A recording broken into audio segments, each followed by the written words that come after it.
आज आप यहाँ बीजेपी उम्मीदवारों का नॉमिनेशन करा रहे हैं निकाय चुनाव का, क्या कहना चाहेंगे, किन मुद्दों पर चुनाव होगा, क्या स्थिति है? देखिए, हमारे यहाँ जितने भी नगर पंचायत हैं, नगर निगम हैं और जितने भी और चुनाव हैं, कोई न कोई हमारा ऊपर से प्रभारी बन के आए हैं। जैसे मंत्री जी हमारे बीच में आए हैं। क्योंकि मैं यहाँ का सांसद हूँ, इसलिए मुझे तो आना ही आना था।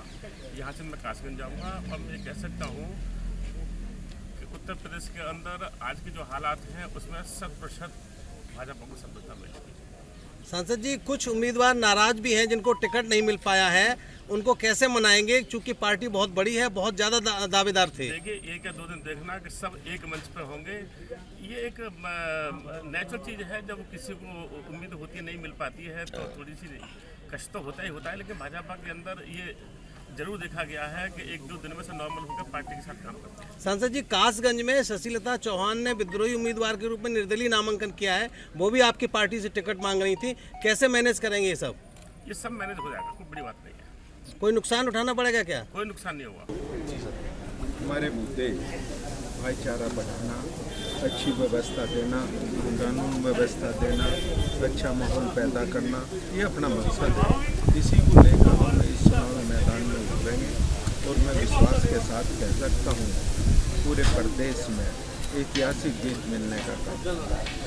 मंत्री जी, एटा जनपद में पिछले 2 बार से लगातार निर्दलीय प्रत्याशी जीतता आया है। सारी राजनीतिक पार्टियां, चाहे वो बीजेपी हो, सपा हो, बसपा हो, कांग्रेस हो, उनको धराशायी कर दिया है। इस बार क्या नया करेंगे जिससे कि बीजेपी का परचम लहरा सके?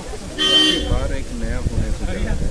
हम सब लोग यहाँ पे इसलिए मौजूद हैं, अच्छा माहौल देने का काम करेंगे। जो अपने कार्यकर्ता किसी मुद्दे पर नाराज हैं, किसी तरह से रुके हुए हैं, उन्हें मनाने का काम। मंत्री जी, सबसे बड़ी समस्या भितरघात की आती है। पिछला चुनाव जो हुआ था उसमें भी बीजेपी बनाम बीजेपी हुआ था एटा में, तो बीजेपी कैंडिडेट की हार का कारण बीजेपी ही थी। इस बार किस तरह से आप मनाएंगे जिन लोगों को टिकट नहीं मिल सका है या जो लोग इस तरह के विद्रोही हैं?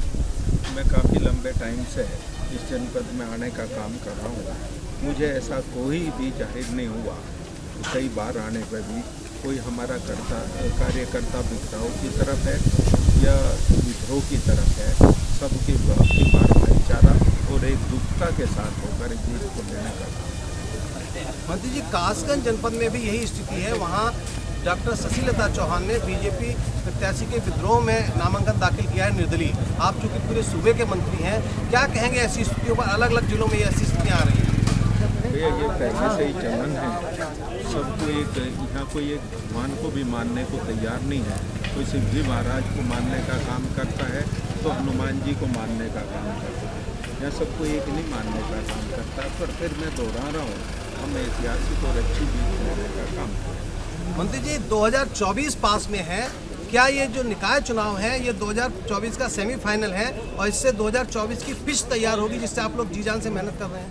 ये भारतीय जनता पार्टी 5 के 5 साल चुनाव लड़ती है और हर समय एक मानवता की बात करती है, सामाजिक की बात करती है। यही वजह है कि जब चुनाव आने का वक्त होता है तब भी ये जीत की हासिल करती है। तो ये थे हमारे बीच एटा के प्रभारी मंत्री केपी सिंह मलिक साहब, जिन्होंने साफ कहा कि बीजेपी हर समय चुनावी मोड में रहती है और उन्होंने कहा स्थानीय निकाय चुनाव में बीजेपी भारी बहुमत से जीतेगी।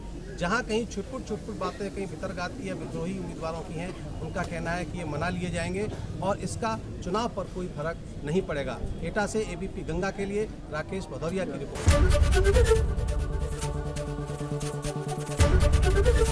एबीपी गंगा, खबर आपकी, जुबान आपकी।